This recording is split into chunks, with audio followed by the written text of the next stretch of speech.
glasses have to go back on. Okay. And this is from Council Member Charles Barron.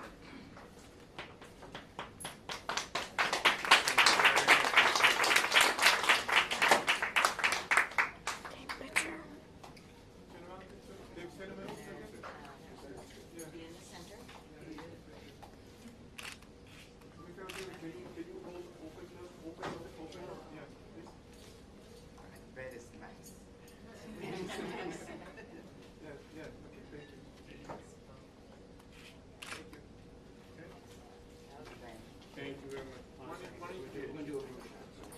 Dominic Boyce and that Council Member Inez Dickens. Thank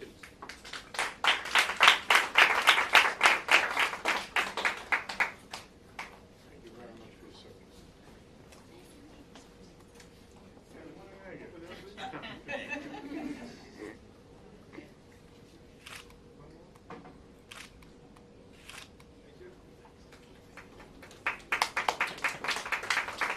Puerto Cruz, Councilmember Fernando Cabrera.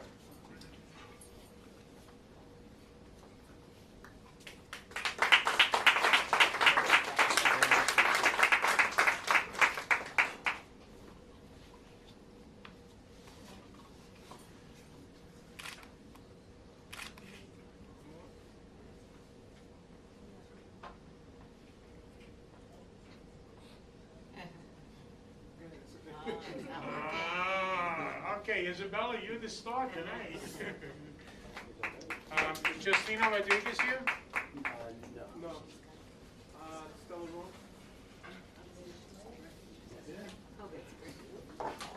Stella Roan, Council Member Joe Rivera.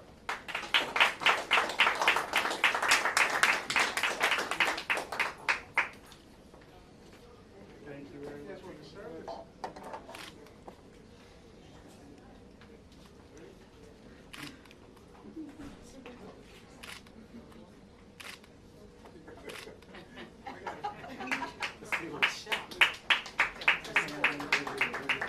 Paparazzi going on. Harold Stelter, Councilmember Rosie Mendez. Harold. I feel like you've been here forever. That's a good thing. It certainly is. I'm missing.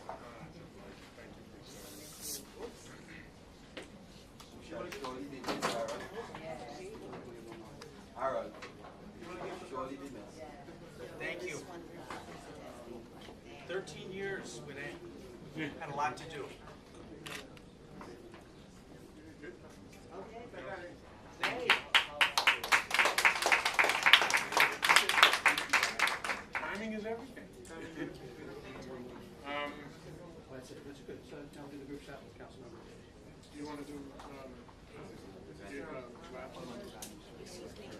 because then he's going to speak.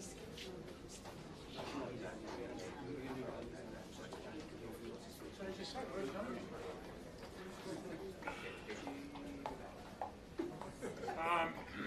Wait a second, she's not in.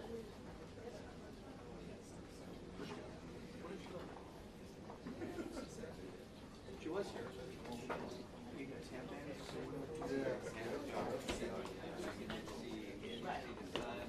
Wow. We're going to do one more. Here she goes, she's not.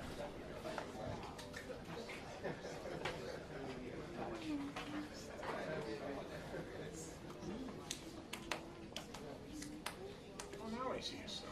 Okay. This is a little difficult for me. Rodney came several years ago, and Rodney had very big problem. He couldn't enter a room quietly. He had an enormous intensity of energy that ran through him. And when he came, you knew that he was here. And it was a mystery to many people that he and I had clicked together. In fact, so much so that we had an outside life together with Gideon, and nobody could figure that out either, unless you're into backwoods Oreos or inside-out Oreo cookies. but we actually enjoyed each other's company, even though we're from the same part, we're from very different parts of life. But what they found intriguing was that we grew up pretty much the same way. I grew up literally in Red Hook, Brooklyn. I couldn't tell you what the inside of John Jay High School was because it was non-existent in my days. It was in the middle I'm aging myself. It was in the middle of street gang wars where, because I came out of Red Hook, there was a little bit of confusion as to whether I was actually white on the inside, white on the outside and black on the inside. But I knew that meatballs belonged on Sunday, but I could also eat patelas and greens during the week. So it was a little bit difficult, you know, coming from where I came from. But what the three of us knew was that the importance of diversity and the importance of understanding and respecting other people's cultures and lives and the importance of children. In fact, we even got to spend, my daughters, Emma and Isabella, got to spend a baseball game with Rodney's kids in Cyclones Park, and it was incredible. It was just all we talked about was plans for more baseball games. But Rodney was a wonderful person, and he gave of himself, and like I said, if you knew him, he gave of himself 100%, no matter where he was. And he's missed already. He's missed at every meeting. I miss his infectious laugh and how he was allowed to make fun of me. I didn't hit him ever, but I was allowed. But we knew each other, and it was a great thing, and he was a great man, and there's no telling where he would have been had we all continued on these journeys together. But when we're called upon, our time here is done, and he's in a better place. But now, what we're doing here tonight is thanking his family for lending him to us. And what we're doing here, I see you. I see you. Yes, I do. I see you. Thanking them for lending him to us so that we can serve the way we serve, and so that when his kids get bigger, they'll know what was important. They'll already know, but they'll know that we recognized what was important in Rodney's life. So I'm going to introduce Councilmember Jackson, who calls up Rodney, and I'm sure wants to say some words. There you are. Thank you. Councilmember, her timing is everything. Well, thank you, and good evening, everyone. It is indeed an honor to be here, and in fact, we're in budget negotiations now, and as you know, the budget is due June 30th.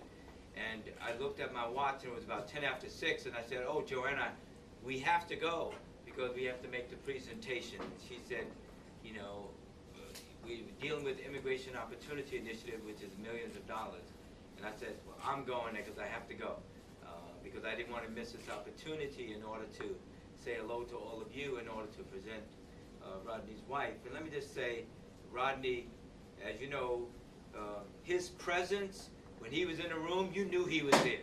As you said, his smile, his infection, as far as communicating with everyone, his feelings, his love for everyone, and that's who he was as an individual. And I knew Rodney not very well. I mean, we didn't come to each other's home, but I knew him from the community. I knew him for his leadership skills. I knew him because he ran for office also. He wanted to lead. And in fact, here he was a leader. He was, and his family is still my constituents, living in my district. And so we're here to honor him for what he's done. And obviously, if he's touched your lives, then, you know, life goes on. Even when the individual is not there, the positiveness and community-mindedness and brotherhood and sisterhood that people bring are always with us. And I say that because I reflect also, I remember I received the John Dewey Award by UFT about a couple of weeks ago. And I talked about my mother because Mother's Day was the next day. And so I dedicated that to my mother, and I said, she's here with me right now because she lives inside of us, and that's important. And so we take the positiveness that everyone brings. And with Rodney, we will always remember him for his spirit, for his enthusiasm, his community-mindedness, his brotherhood and love for everyone. And that's what it's really about. So I'm so happy to be here tonight. Do we have a... We happen to do have it. So